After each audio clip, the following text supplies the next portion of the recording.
తొలి వెలుగు రంగన్న మాట్లాడాల్సింది కోరుచున్నాము.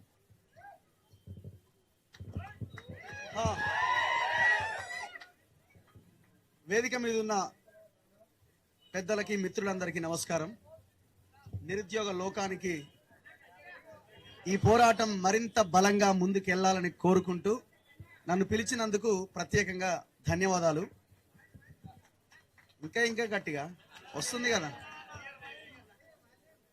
నేను చెప్పేది ఒకటే, రెండే విషయాలు చెప్తా. ఉద్యోగాలు ఎప్పుడు వస్తాయి అనే క్వశ్చన్ మనకు మనం వేసుకుంటే, ఎవరు అధికారంలో ఉన్నారు ఇప్పుడు? రేవంత్ రెడ్డి అధికారంలో ఉన్నాడు, కాంగ్రెస్ అధికారంలో ఉన్నది. కాంగ్రెస్ ప్రభుత్వం ఒకవేళ ఉద్యోగాలు ఇవ్వకపోతే కూలిపోతుంది అని వాళ్ళు భావించినప్పుడు, రేవంత్ రెడ్డి నా పదవి పోతుందని భావించినప్పుడు మాత్రమే ఉద్యోగాలు వస్తాయి. అంటే వాళ్ళకి రాజకీయంగా దెబ్బ తగిలే అవకాశం వచ్చినప్పుడే ఉద్యోగాలు వస్తాయి, ఇంకేదైనా వస్తుంది. సో అది జరగాలి అని అంటే ఆ దిశగా బలమైన పోరాటం రావాలి.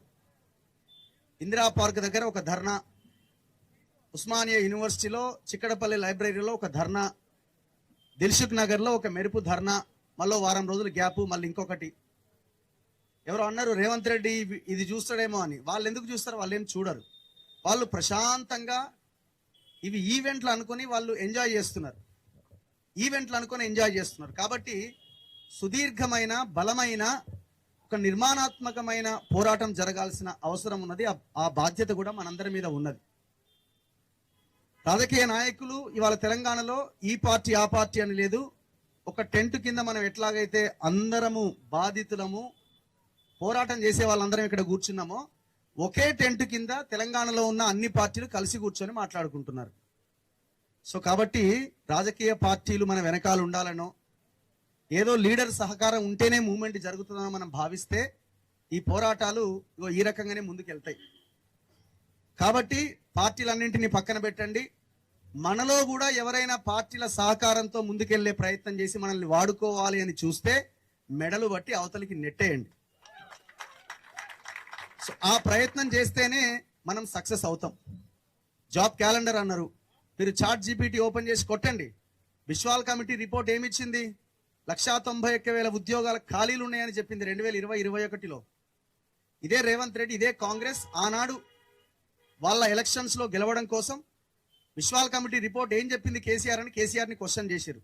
వాళ్ళు ఉద్యోగాలు ఇవ్వలేదు, వీళ్ళు ఇస్తారేమో అని చెప్పి అందరూ కాంగ్రెస్ ని గెలిపించారు. మరి ఆ కమిటీ రిపోర్ట్ ఏమైంది? అడగాల్సిన మేధావులు ఏమైపోయారు? ఇప్పుడు చర్చ ఎక్కడ వచ్చిందంటే, కాంగ్రెస్ ఎన్ని ఇచ్చింది ఉద్యోగాలు అన్న దగ్గర డిస్కషన్ ఉన్నది.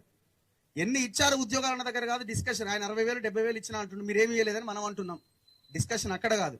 సంవత్సరం తిరిగేలోపు 2 లక్షల ఉద్యోగాలు ఇస్తామన్నాం, ఏమైనాయి అని మనం క్వశ్చన్ చేయాలి. జాబ్ క్యాలెండర్ ఇస్తా అన్నాం, మేనిఫెస్టో ఓపెన్ చేయండి. మన కళ్ళ ముందే ఉన్నది. ఇప్పుడు ఇంత ముందులాగా ఏదో పేపర్లు తిరిగాల్సిన అవసరం లేదు. ChatGPTలో కొట్టగానే మొత్తం డీటెయిల్స్ అన్నీ వచ్చేస్తున్నాయి. మేనిఫెస్టోలో చాలా క్లియర్ గా తక్షణమే మేము 2 లక్షల ఉద్యోగాలు ఇస్తామన్నారు. ఫలానా డేటు, ఫలానా రోజు, ఫలానా ఎగ్జామ్, ఫలానా ఇంటర్వ్యూ ఉంటది అని ఈనాడు, ఆంధ్రజ్యోతి పేపర్లో బ్యానర్ ఐటమ్స్ వేశారు. ఇంకా ఏ క్లారిటీ కావాలా? ఇప్పుడేమంటున్నారు? 40,000 ఉద్యోగాలు అతి త్వరలో వేయబోతున్నాం అంటున్నారు. మీరు చెప్పిన లెక్కెంత? మీరు చెప్తున్నది ఏంటి? కమిటీ రిపోర్ట్స్ ఏమున్నాయి? ఎన్ని ఖాళీలు ఉన్నాయి? ఇవన్నీ ఎవరు మాట్లాడతలేరు. సో ఇక్కడ లోపము మన దగ్గర కూడా 10, 20, 50% దాకా ఉన్నది. దయచేసి ఇది అర్థం చేసుకోవాలి. బలమైన పోరాటాలు జరిగినప్పుడే ప్రభుత్వాలు దిగొస్తాయి. ఆ దిశగా మనం పోరాటం చేయాల్సిన అవసరం ఉన్నది. తెలంగాణ మూవ్మెంట్ని మనం గుర్తుకు తెచ్చుకొని ఆ దిశగా పోరాటం జరగాలి. ఫోన్లు పక్కన పెట్టండి, అన్ని పక్కన పెట్టండి. జాబ్ క్యాలెండర్ కోసం ప్రయత్నం చేద్దాం. మా వంతుగా మీడియా నుంచి ఖచ్చితంగా బాధ్యతతో మీ పక్షాన నిలబడి ఫైట్ చేయడానికి మేము సిద్ధంగా ఉన్నాం. సో అందుకే ఏ పార్టీ అధికారంలోకి వచ్చినా ఇట్లనే ఉంటది. మనం ఏం కొత్తగా చెప్పాల్సిన అవసరం లేదు. ఈయన పోతే ఇంకొక ఆయన వస్తాడు. సో కాబట్టి మనం ఆలోచించాల్సింది ఏంటి? ఎంతకాలం ఈ కొట్లాట? ఆయన పోయిండు, ఈయన వచ్చిండు, ఈయన పోతాడు, ఇంకొక ఆయన వస్తాడు. లేదు, ఈయన పోతే పాత ఆయనే మళ్ళీ వస్తాడు. ఎవరో ఒకరు వస్తారు, ఎవరూ ఏమీ చేయరు.